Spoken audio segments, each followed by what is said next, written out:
Alright, so in this video we're going to be talking about simplifying algebraic expressions by combining like terms. Okay, so quick off, just a definition. An algebraic expression is an expression that may contain numbers, operations, and one or more variables. All right, so looking here, I've got an algebraic expression for you. 5x squared plus 3x minus 5. Some quick things. Each one of these is a term in that expression. Okay, the 5 and the 3 here are coefficients. The x's are my variable. And this 5 right here is what we call a constant. It's a number without a variable. Because remember, this coefficient is multiplying to the variable. And finally, we have an exponent or a power.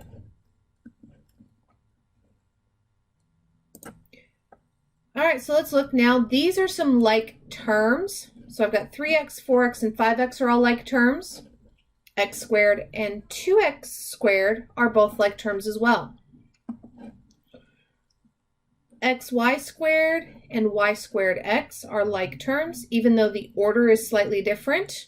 Okay, so when combining like terms, we're going to add or subtract like terms and keep the variable and the sign the same.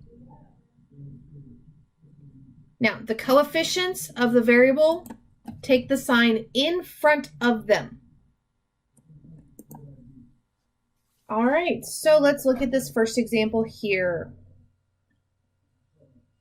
So first thing I'm going to do is I'm going to highlight some like terms. So 2x, negative 2x, negative 4x,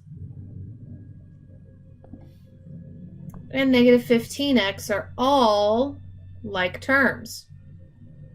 So those are all things that can be added together. This right here has a squared, so that is not a like term.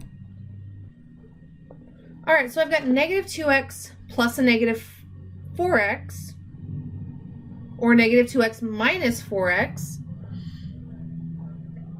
which gives me negative 6x, plus a negative 15x, which gives me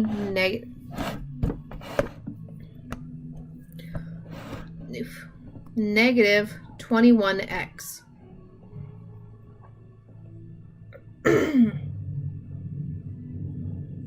All right, next I'm looking at, we'll just go with our constants.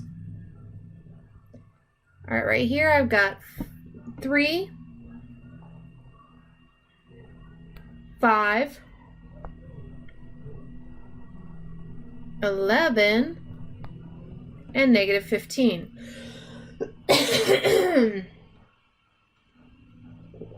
Okay, those are all like terms.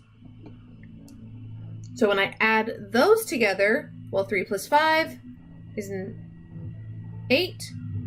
8 plus 11 is 19. 19 minus 15 is 4. So we're going to get a plus 4 there. Now I still have some things left.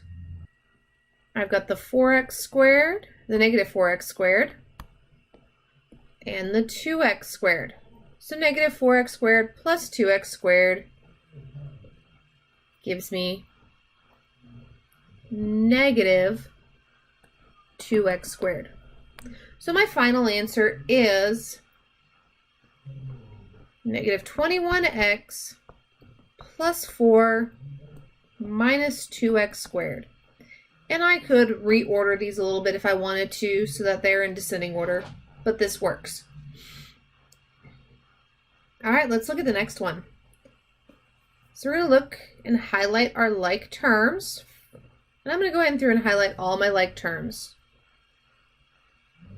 So I've got 4x, and I've got 2x, and I also have a negative x here. So 4x plus 2x is 6x minus x is 5x. So now I've got y plus yz. Okay, I'm looking for y and a z. This one here does not count because of that x. But I do have this one over here, which is 2zy. Now, even though my variables are in a different order, they are still like terms. So adding their coefficients together, I get 1 plus 2. So that gives me 3yz. I still have some things unhighlighted, so we're gonna do those. I've got a -3 here. And then I have 8 and a -9. So when I add those three things together, -3 plus 8 gives me 5, and 5 plus -9 gives me -4. Now we notice this right here is the only thing left unhighlighted in my thing. So I'm just going to bring that down, and I get 4x, y, z. So my simplified version is 5x plus 3y, z minus 4 plus 4x, y, z. All right, one more example for this. So I've got -4x squared minus y squared minus 6x squared plus 2xy plus 4x squared plus 7xy. All right, highlighting my like terms, I just start with the first term. So I've got -4x squared. I've got -6x squared. And I've got 4x squared. So adding those together, -4 plus -6 is -10. And -10 plus 4 gives me a -6. So I end up with a -6x squared. Now we're going to look, I've got y squared here, but I don't have any other y squareds. So we're just going to bring that down. So minus y squared. Okay, then I have this 2xy, and I have 7xy. So we're going to combine those together or add those together. So 2 plus 7 gives me 9xy. So my simplified is -6x squared minus y squared plus 9xy. All right. So in today's video, we talked about combining like terms. Remember, a like term is the same variable with the same exponent.